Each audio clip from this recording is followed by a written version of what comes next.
Chefs Without Restaurants, episode 119, part 2 of our conversation with Dave Arnold.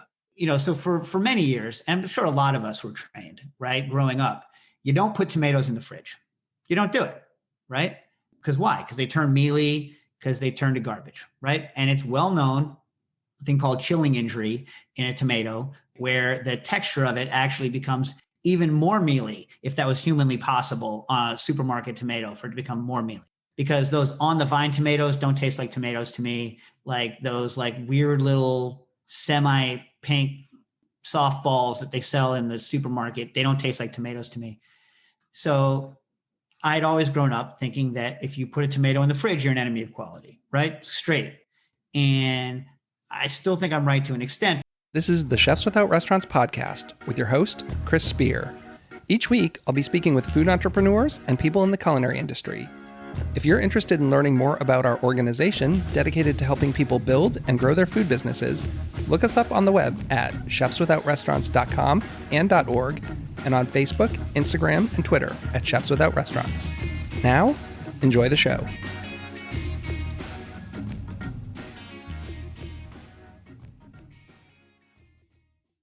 Welcome to Chefs Without Restaurants. I'm your host, Chris Spear. On the show, I have conversations with culinary entrepreneurs and people in the food and beverage industry who took a different route. They're caterers, research chefs, personal chefs, cookbook authors, food truckers, farmers, cottage bakers, and all sorts of culinary renegades. I myself fall into the personal chef category, as I started my own personal chef business, Perfect Little Bites, 11 years ago. And while I started working in kitchens in the early 90s, I've literally never worked in a restaurant. This episode, we're joined again by Dave Arnold. This is part 2 of our conversation that we had. If you missed part 1, go back and check it out. I'll put a link in the show notes. He's the host of the Cooking Issues podcast, author of the cocktail book Liquid Intelligence, and the creator of the Searzall and the Spinzall. Dave's also the founder of the Museum of Food and Drink and the man behind the New York City bars Booker and Dax and Existing Conditions. Unfortunately, both of those are now closed. If you listen to part 1, or if you know anything about Dave, you know that this could get a little interesting. We talked a lot about food science, cooking techniques, and a bunch of interesting stuff that I kind of wanted to find out about. He talks a little bit about his new book, which is not going to be about cocktails. Trigger warning, he uses the word moist a lot. We talk about how to store fresh tomatoes, and we also talk about using canned tomatoes, especially in marinara sauces. We also talk about potato bread, donuts, and Moravian sugar cake.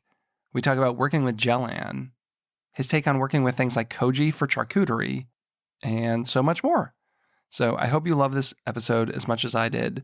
I really enjoyed talking to Dave. He's someone I have so much respect for in the culinary industry and has been a big influence on me.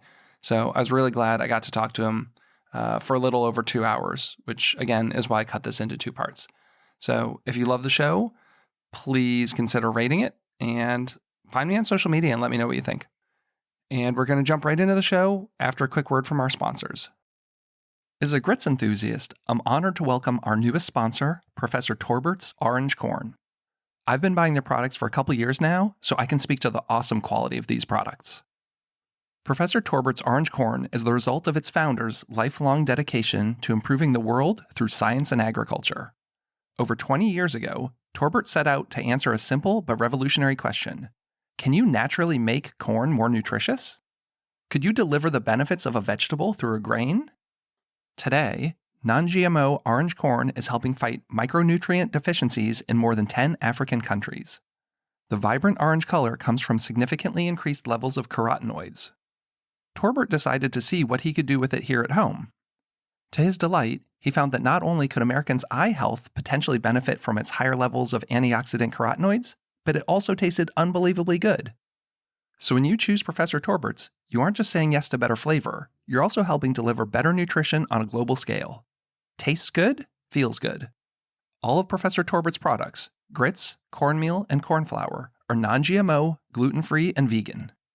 All their products are sold online at ProfessorTorberts.com, on Amazon, and wholesale. And now through the end of November, Professor Torbert's is happy to offer all Chefs Without Restaurants listeners 10% off on all orange corn products.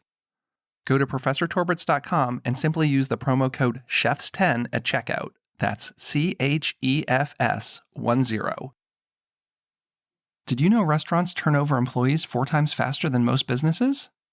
What if somebody created an affordable and effective hiring solution for the restaurant industry? What if there were a job site that only focused on people looking for food service jobs? What if that site only cost $50 a year to advertise for every job your restaurant needed? Forget the big corporate sites like Indeed and Monster. Our sponsor, Savory Jobs, has a job site exclusively for restaurants. The best part is, Savory Jobs only charges $50 for an entire year, and you can post all the jobs you want. And for our loyal listeners, use the code SAVORY10 and get 10% off. That's SAVORY10. So go to savoryjobs.com and discover the job site that's shaking up the industry. And remember to use SAVORY10 for 10% off. And now, on with the show. Thanks so much, and have a great week. Another project when I have some free time, I guess. So, books. You have the book Liquid Intelligence, which came out a few years ago, and you mentioned that you're working on something. So what's the new book going to be? The new book is cooking, not cocktails. And it's tentatively, I haven't really discussed this with my publisher yet, because I think they think they're getting a different book than the book I'm writing. But it's going to be called Cooking Issues, and it's about the miracle of moisture management, about how almost all cooking problems boil down to moisture problems. So like we were talking about flours, protein, damaged starch. It's like all of this really is about understanding how the differences in different flours, how they respond to moisture and how those moisture things respond when they're in the oven. And so we're, in low temperature cooking or in finishing or in deep frying, or, people don't really understand how things are roasted or how vegetable cookery works. All of these things, like really, I think helping people to understand how we're controlling both the internal moisture and the moisture at the surface and the difference between those two things is like 9/10 of figuring out how to cook. And then the how to cook, right? And then there's flavors and all that, which is, where your palate comes in, right? But the mechanics of it is really all about manipulating the moisture in it. And so like that's what it's about, the miracle of moisture management. It's going to be the subtitle, right? So it's going to be called Cooking Issues. Maybe people would buy something called Cooking Issues and the Miracle of Moisture Management. We'll see if I can convince my publisher, but I mean, that's what it's fundamentally about. That's a great subtitle. The Miracle of Moisture. Hey, look, I've never had a problem with the word moist. I know some people do. It's a hot button word. I used to work with someone who you couldn't even say that word. I mean, like moist is like bad for clothing, but great for cake, right? Like it used to be, you're like, ooh, that cake, moist. You know what I mean? Like everyone thought was like a moist cake is a good when you cake. say it with that voice, though, I think that's the thing is moist. Yeah, but you know what I mean? It's like, again, got to bring moisture back. Other than your stuff that you put out, what are some of your favorite culinary resources? Like, where do you recommend people check things out? Like if they just want to be a better cook in general, and I know that's a real broad term. Yeah, well, I mean, assuming that they already own Harold's book. If you don't own On Food and Cooking, like you're definitely not going to listen to anything I say if you don't already own On Food and Cooking, right? I mean, that's just, or know about it. I actually read a lot of technical literature, like a lot of technical literature. And it's, I think, hard. I do it because I have to, and I don't know, I'm just used to reading it. I think it's actually difficult to get useful information out of a lot of technical literature because of the way it's written. So you have to sift through like 300 pages of stuff that is not useful to a real cook to get that one sentence that is very useful to a real cook. And that's kind of hard. So I can't necessarily recommend that people start sifting through technical literature. Thanks to, if thanks is the right word, thanks to a lot of pirate websites out there, it's now a lot easier to get a hold of technical literature. It's a lot easier to get behind paywalls and to get hold of technical literature. And since the price of those things is typically unconscionable, I don't feel bad necessarily about looking at that information. Yeah, but it's a whole different world, getting behind those paywalls. And then I would find people that you trust and look at their information. Like you're talking about Daniel Gritzer. I've had heated arguments with him about, for instance, tomatoes and whether they should be stored in the fridge or not. What is your take right now, in the fridge or not in the fridge? Well, okay. So first of all, I was going to say Daniel Gritzer is a trusted source. So if Daniel Gritzer says something, you at least have to take it seriously. So it's like, you don't have to think he's right necessarily, but you have to take what he says seriously. So for many years, and I'm sure a lot of us were trained, right? Growing up, you don't put tomatoes in the fridge. You don't do it, right?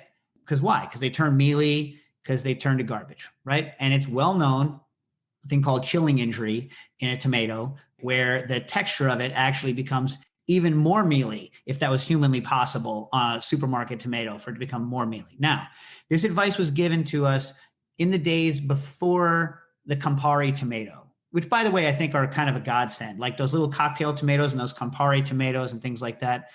I really, honestly, they're a godsend, because any time of year I can get something that is roughly tomato flavored, that is fresh. Because those on the vine tomatoes don't taste like tomatoes to me. Like those weird little semi-pink softballs that they sell in the supermarket, they don't taste like tomatoes to me. So I'd always grown up thinking that if you put a tomato in the fridge, you're an enemy of quality, right? Straight. And I still think I'm right to an extent, but Daniel Gritzer did an experiment where he went to his apartment in the summer, which he said wasn't air conditioned, but Serious Eats needs to pay him a lot more if he can't afford to air condition his New York City apartment, because New York City apartments are not livable without air conditioning. Anyway, so he was saying he didn't have an air conditioned apartment, which again, I find difficult to believe, but we'll take him at his word. And he took some tomatoes and he put them on the counter, and then he put some in the fridge.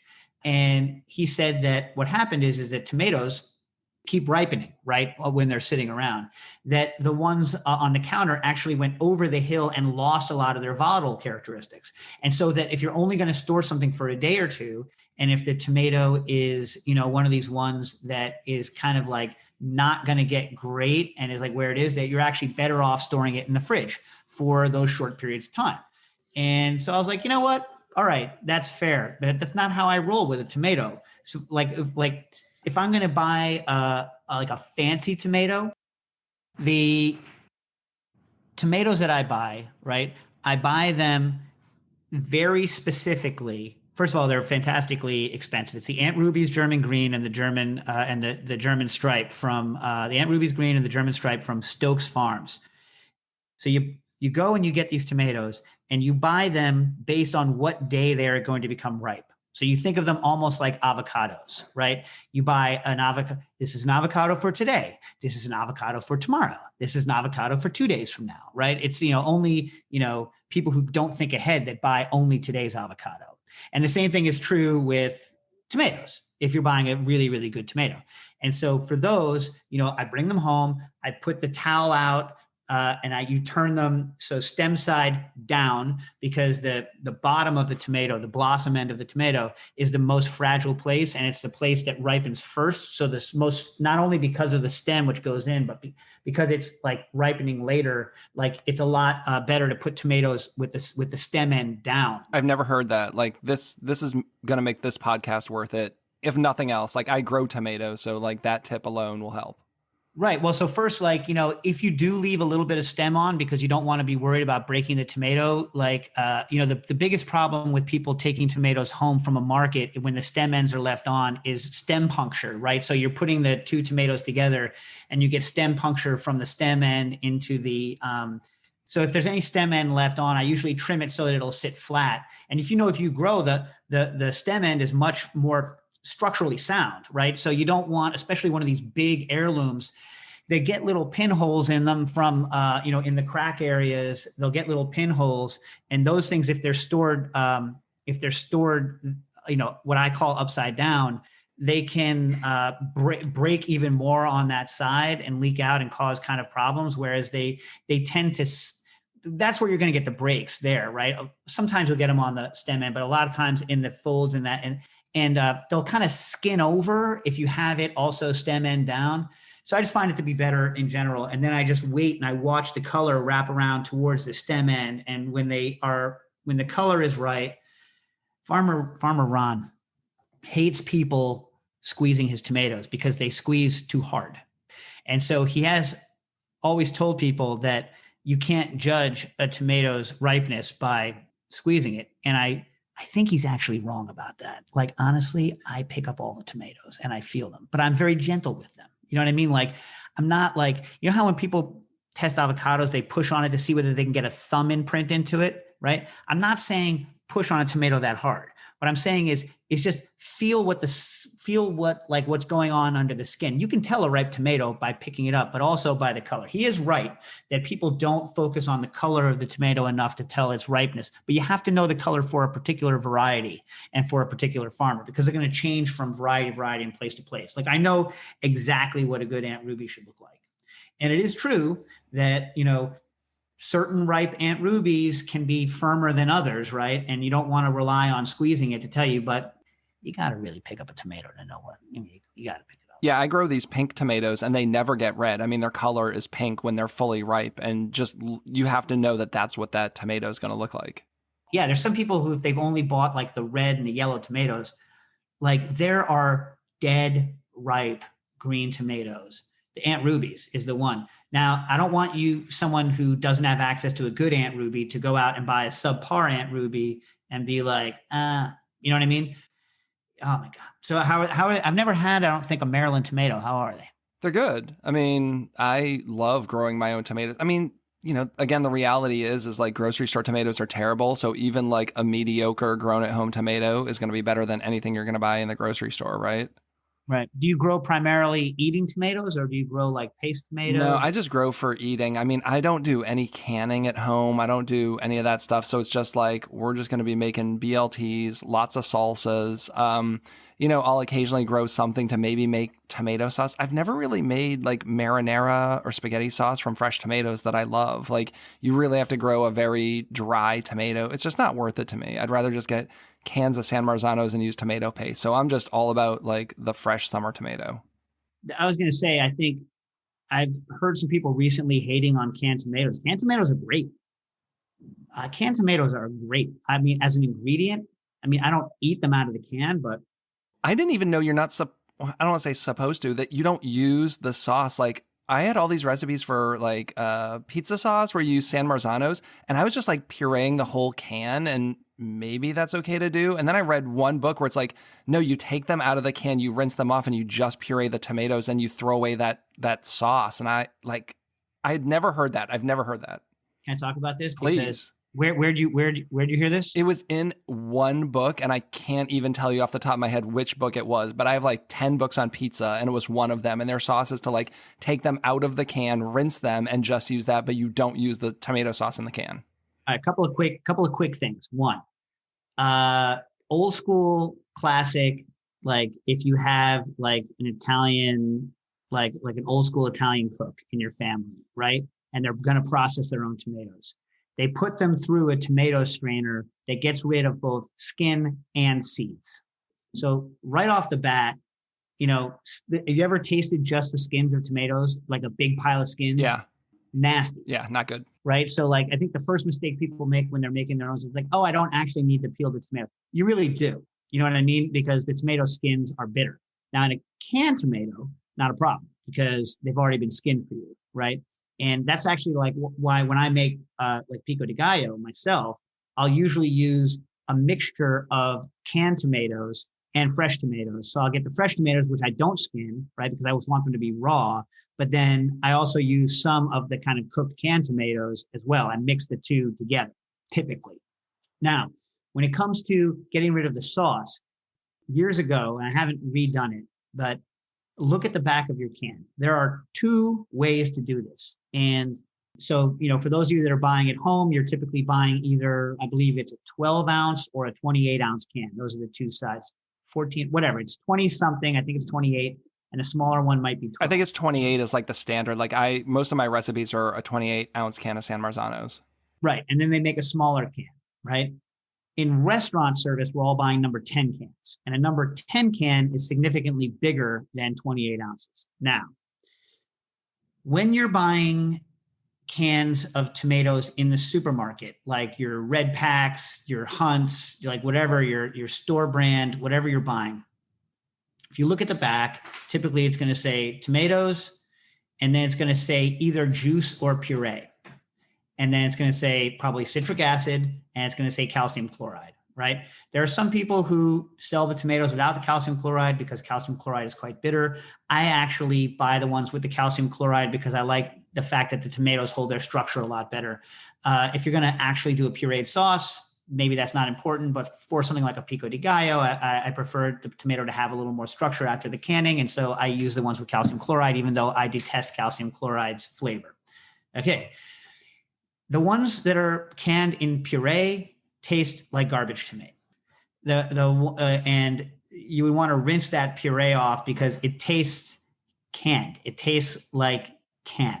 So like in the way that you might like Sacramento brand tomato juice because you grew up drinking Sacramento brand tomato juice, but it tastes like canned product. And the stuff that's packed in puree has that flavor. The stuff that's packed in juice does not. So if you're buying one that says tomato juice, you should be fine. And so when I was at the French Culinary Institute, I would constantly tell the storeroom when I was doing recipes, I was like, get the number 10 cans packed in juice, not the number 10 cans packed in puree. I hate the ones that are packed in puree. They taste terrible to me. So I think whoever wrote your book probably had a lot of experience with ones that were packed in puree versus ones that were packed in juice. But I highly recommend someone who can hear us right now go and run the test now, because I haven't run a side-by-side test in 15, 16 years, right? So it could be that the technology has changed, and I'm just resting on my, mental memory of the past. But I guarantee that's where that author's idea of it comes from, because there's nothing wrong with the juice in one that's canned in juice. Like it would make it a more watery sauce though. Like when I would see like a recipe that said like use like a 28 ounce can, I would literally dump the whole thing in, the blender and use that in the juice. If you were just taking the tomatoes out and then not adding any in, you're not going to have all that extra liquid, which makes sense in a pizza sauce because you don't want it to be super watery. Right. But the average person doing a pizza sauce, right? I mean, look at the average instruction for a pizza sauce. Average instructions for a pizza sauce are onion to your choice, garlic to your choice, oregano to your choice. 28 ounce can, blend, reduce by half.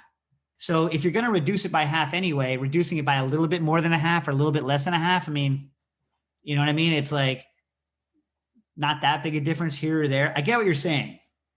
So like in applications I'm not going to cook, typically what I'll do is I'll crack the can open. I'll take a fork. I'll just get all the tomatoes out with a fork. I'll throw them into the blender. I'll blend them. And then I'll dope in the juice to get the texture I want. It's typically what in a non-cooked environment, non-cooked, like in a pico de gallo. I won't just dump all of the juice in because it's going to get too watery, but I'll have it there and I can use it if I need it, I remember making some, like in your class, we did these shrimp that were coated in like a tomato jelly. Like you deliberately used the juice out of canned tomatoes and then mixed it with another hydrocolloid and it gelled really quickly. Do you remember like what I'm talking about? Yeah. So, and you might have then heard me rant because that was another situation where if they send us the puree, it's freaking useless. Yeah. So what we were doing there was Gellan is a hydrocolloid that actually, when you took the class with us, still was under patent. So it was quite expensive. So the average chocolate milk back in the day was stabilized with carrageenan. A lot of people have moved away from carrageenan for milk stabilization, or they've moved away from carrageenan in general. And since Gellan's patent has expired, a lot of people have moved to Gellan. So if you look now at whipping cream in the supermarket, whereas on the back, it used to list carrageenan as the stabilizer, almost all of them have switched to Gellan now. But Gellan comes in a bunch of different varieties, but we were using one called low acyl. Low acyl Gellan sets relatively clear, and it's got a short texture. It's relatively brittle, right? And it also sets very quickly. And once it sets, it's set forever. So we were, almost making like a cocktail sauce, a liquid cocktail sauce heating it with the gel in and keeping it hot. And then when you dip the shrimp in and pull it out, it coats the shrimp and then sets like this into a coating that stays there. It just stays there. And so Gellan's really good for things like that, because then, it's heat stable. So if you want to reheat it again later, it's great. If you want to eat it cold, it doesn't have like a gummy texture to it. So it's good. It has very good flavor release. I think Wiley, my brother-in-law, Wiley Dufresne, he, in his donuts, I think he uses Gellan in his glazes for that reason. Can't remember whether he's an agar glaze or a Gellan. Those are some glaze. good donuts. Yeah. I mean, I don't know what the current status of it is. I mean, there's been a huge donut revolution in the past, 10, 15 years. Are Alex and Aki still making donuts? So we have a Curiosity Donuts that's about 40 minutes from me. They have like 4 shops now all over, and there's one in Tyson's Corner, Virginia. I was just there last week and had some amazing donuts. So I think they have like 4 or 5 places now, kind of all here in the Mid-Atlantic. Yeah, nice. Yeah. I don't think they have one here in New York. If they did, I would have gone to. No, I feel like there's one maybe in New Jersey somewhere. Is it Princeton? Or at least they used to. But yeah, good donuts for sure. And I had Wiley's. I think it was only at like Star Chefs. They did like the main stage, a donut demo maybe like 3 or 4 years ago. What are your thoughts on potato in a donut? I love potato donuts. Actually, Alex they do a potato donut, and I've had those before. Yeah, the only potato donuts, I had a bunch of potato donuts in Maine. I always thought it was kind of a Maine thing. Yeah. Yeah, they're interesting, right? Well, it's like I have you ever had the Moravian sugar cake that has like mashed potatoes in the dough? No. Good? Oh, yeah. So my mom went to college, Moravian College, and it's like a recipe where you make mashed potatoes and it's a yeasted dough, and then you put it in a quarter hotel pan and you poke your fingers in it so it has little divots, and then in the divots you put like brown sugar and butter, so almost like a crumb topping, and then bake it, and it's one of my favorite things. What's the texture of it? Chewy, like a yeasted bread. I mean, it's a yeasted dough, and then the mashed potato give it like a little more structure, like density, but it still has like a really good fresh yeasted quick bread texture. Huh. Yeah, you should find a recipe. I'll find my favorite one. I should send that over to you. I haven't made it in a while, but it's one of those things like every once in a while when I think about it, I go and make a pan. Yeah, I mean, I put potato flour in my Parker House rolls just so that, they hold on to moisture better and they have a little bit of chew to them. What else do I put potato in? Everyone likes a Martin's potato roll, obviously. I love Martin's potato rolls. Actually, there's one person who doesn't. Jim Leahy, from Sullivan, hates Martin's potato rolls. I think it's because everybody loves them. I think that's the reason why he hates them. I mean, he has the right. I mean, he's kind of like the bread guy, so at least he eats good bread. Yes, he has earned the right to have whatever opinion he wishes to have about somebody else's breads, for sure. Well, I feel like we could talk forever. Is there anything you want to share before we get out of here today? What have we not talked about, and anything you want to leave anyone with? If you want to ask any, random cooking questions, come to Cooking Issues. We're still recording on Tuesday, although we're not on the Heritage Radio anymore. We're going to come out hopefully with a new Searsall related, product, not entirely different, but kind of like a revision of the Searsall pretty soon. So keep an eye out for that. And, hopefully at the end of this year, reveal and launch like the next big product. But yeah. Exciting stuff. Yeah. I haven't asked a question in a number of years. I know Nastasha now, she's like super tough with getting your questions in, right?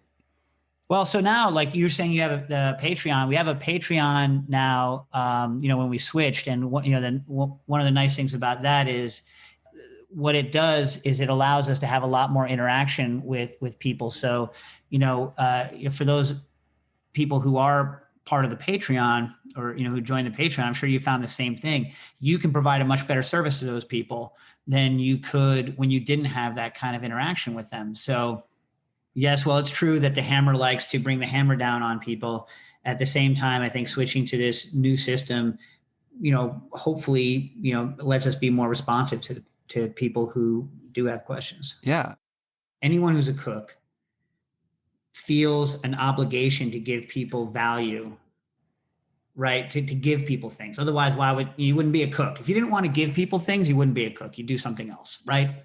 So whether it's giving them food and having them enjoy the food, or whether it's, but when someone is a member of the Patreon, you feel obliged to try to give them some value for what they do, right? So it's an extra responsibility, which the bad news is that you're having to, do all this extra work that you might not necessarily have time to do. But the good news about being held to the fire more on stuff like that is I think it ends up making your product better. It makes you make a better product. Like, I know that I always do better when there's a reason for me to do better.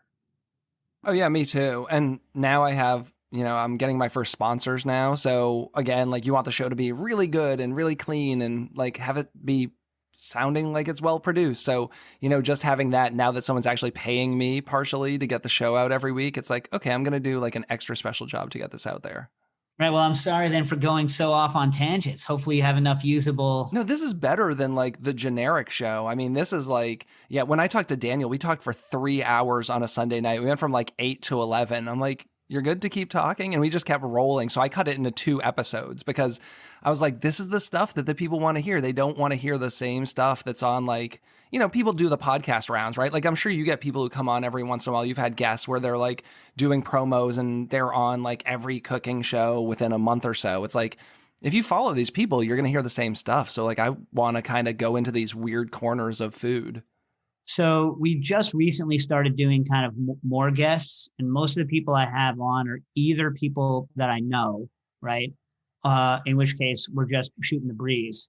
Or, if someone's coming on for the book, which I didn't realize this was kind of unusual. It's like, I'm like, you have to send me the book and I have to read it, because I'm not going to talk to you about your book if I haven't read the book, or at least, mostly read it. And so I've had a couple of people who kind of weren't used to that. So I don't really give people the opportunity. I mean, you give them some, obviously, like you just did, you're like, is there anything else that you left out? Any crap you have to push, right?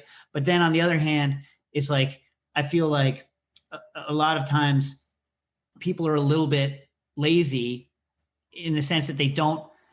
And again, like, you can't get to know everyone you're going to have on your podcast or know everything about them. But if they have a product they're hawking, you can try the product, right? I'm not going to have someone on the show if I haven't used their product. Well, that's not really what your show is anyway. It's not the come on the Cooking Issues show and tell me about yourself and your thing. Like, you're answering people's questions. Right. Although we're starting to move, I don't know. We'll see how it works out. We're starting to move, but it's more like I say, like, if I'm going to analyze someone's book, it's going to be kind of on our terms, Yeah. So, well, it depends on who reaches out, right? Like, I approached you because I knew of you and wanted you to come on the show. So I already know a lot about you. If I pitched you and said, hey, Dave, can I come on Cooking Issues? You would be like, who's this guy? Like, I don't know anything about him. Like, I have people all the time whose PR rep sends me things saying, oh, love the show, which they've probably never heard of it. My guest would be this guy I represent would be great for your show. And it's like, this person, neither the guest or the PR person has probably ever listened to my show. And now I've got to do a shit ton of research before they come on my show. Like, this is probably not going to work. Like, every once in a while I get a really awesome one, but for the most part, no. Yeah, well, I mean, that's good. It's good to hear, because like a lot of times when they send that stuff, I'm like, why would you want to be on our show? Yeah. Like the stuff that you write about isn't the kind of stuff we normally talk about. Not that it's bad. You know what I mean? It's just not what we talk about. And do you really want me to sit there for an hour and pepper you with technical questions about your book? Or is that not really kind of what your shtick is? It's like, I'm friends with Rich Shee, and I remember when he was on your show, I was like, you made it. Like, that was like the pinnacle of like Rich making, because he was like one of the first people I followed on Twitter. Like, after I met you and I signed up for Twitter, like, he and I went back and forth for years. So I've known him like 10 years, and we talk about like all of the crazy shit we've talked about over the years on food and stuff. And when he made it on Cooking Issues, I was like, this is like the first big thing you've done. Like, this is you getting out there, Rich. So funny. That's very, that's nice to hear that you think about it that way. I love Rich. Rich is great. Was he on only once when his book came out? He was on before that. I mean, this was years ago that he was on. And I just had Rich and Jeremy on my show together. So we did a 3-way podcast. So they were on a couple months ago, and that was a really fun one. Like, people love that stuff. When you have like a deep dive into like koji and fermentation and miso. But yeah, I mean, I backed the MoFad, like he and I at the same time, like I backed, when you launched the MoFad thing and the popping gun and all that stuff. So I know him from way back then, and just remember like, that was the first time I even really remember hearing a guest on your show. Like you weren't doing it a lot, but I thought that was really cool when he came on as a guest. Well, I met him actually because he had been working with MoFad. He was helping us do some engineering work at a flavor exhibition we were doing around getting these bubblegum machines to properly dispense these flavor tablets that we were making for the very first show that we did at in Brooklyn for the Museum of Food and Drink. And yeah, I forget whether Peter Kim was the one who introduced us, because Peter maybe had tried. Anyway, he was working with us at MoFad. And yeah, and then he was like, I'm doing all this work with koji. I'm like, okay. Yeah. Back then, who was doing that? There's a number of people who were doing a lot of early fermentation work. So, Rich was doing it. I didn't know Jeremy at the time personally. I know he's been experimenting a long time with it. Ariel Johnson, who, was doing a lot of fermentation stuff when she was working at the Nordic Food Lab, and has continued to do it. That lab program was taken over by David Zilber, who wrote another book. I mean, like there's a lot of people who've been doing it for, obviously I don't personally know Sandor Katz, but, all, praises to Sandor Katz. I don't know him personally. I've never spoken to him. I remember for years, people would be like, what do you think about this fermentation? I'm like, I don't know. Have you read Sandor Katz, what Sandor Katz says about it? Because here's someone who spent all this time knowing this stuff, but there's just a real interesting time a number of years ago, especially because, there were some people out of Boston who were doing a lot of interesting work for chefs and people interested in cooking on the actual microbiology of what was going on. Anyway, yeah, it was an interesting time. Now, like, I think everyone's interested in that stuff, which is good. It only makes cooking better. In fact, I think that, everyone's like, modern techniques, that was 2005 to 2009 or 10. And now I'm like, there's no such thing. It's like fermentation's not going to like come and go. It's like everyone, like the creative kind of edge of chefs, they're always looking for new ways to keep themselves interested, to keep their guests interested, to keep themselves interested, to stay engaged, to learn more, to become more engaged with their craft. And in the same way that like learning the science behind cooking and learning new techniques was a way to get yourself more engaged, learning fermentation and learning how you can take these kind of simple base materials and just focus on them very finely, and then, augment them through these processes of fermentation is just also a tremendous way to keep yourself interested, keep yourself refreshed, give your own unique stamp to what's going on. So I don't see them as like, oh, we used to do the modern stuff and now we're all fermenting. It's all us learning and, becoming more engaged, and I think better as a community for it. Yeah, you're seeing less spherified things on menus, but I think people are taking the real beneficial, like how to keep a vinaigrette emulsified, like that kind of stuff, more practical application. I think you'll see the same with, the kojis, like, people now making charcuterie and like super fast aging them, I think is a very practical use for that kind of stuff. Right. I mean, I would be interested in doing like a lot of side by side, anything that claims to accelerate a process that has been going on for, or a cooking technique that's been going on for, hundreds or thousands of years. I'm always like, it's like one of the techniques I did for cocktails, rapid infusion with the EC, right? People are like, oh, so this replaces long infusion? I'm like, no, different. You know what I mean? Like a valid cooking technique, but different. You use it, it produces a different result. And I think the same thing is going to be true with anything that's called an accelerated aging. I think what's going to happen is you're going to get a different product that rings a lot of the same bells that would get rung in a traditional aged product, and also has a much shorter cycle time, therefore making it much easier to integrate into a restaurant or even a home procedure. Right. Yeah. But is any accelerate, like, is anyone going to make a whiskey that they age in 2 weeks that tastes the same as one that is years old? I highly doubt it, right? Can they make something that's delicious? Probably, maybe. I went nuts with the fast aging or whatever infusion in the ISI after I learned that from you. So I started to go down the cocktail rabbit hole. And I've been to Booker and Dax and been to Existing Conditions, both of which I love. There's nothing like a hot poker cocktail, you know? Oh, they're such a pain to make, but like not the cocktails, pokers. Yeah, yeah. So, I was never able to get them manufactured because they're inherently going to break, and no manufacturer wants to make something that has such a short lifetime. That's not quantifiable, right? Anyway, someday maybe we'll have another bar. We'll see.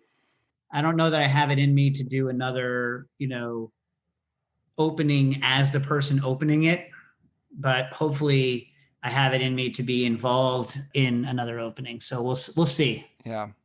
Well, thanks so much for coming on the show. I really appreciate you coming on. Well, thanks for having me. I hope you had a good time having me on. I never know what's happening when I'm talking. Things just come into my head and go out of my mouth, so I have no idea how things have gone. I knew we'd go down the rabbit hole in a few of these things and go off on weird side tangents. I didn't expect to be talking about, potato bread or canned tomatoes or really any of our conversations. So, yeah, well, that's the plus and the minus of talking with me. It's that no one knows where it's gonna. I don't know where it's gonna go. Yeah. Well, thanks again. And to all of our listeners, this has been Chris with the Chefs Without Restaurants podcast. Go to chefswithoutrestaurants.org to find our Facebook group, mailing list, and chef database. The community's free to join. You'll get gig opportunities, advice on building and growing your business, and you'll never miss an episode of our podcast. Have a great week.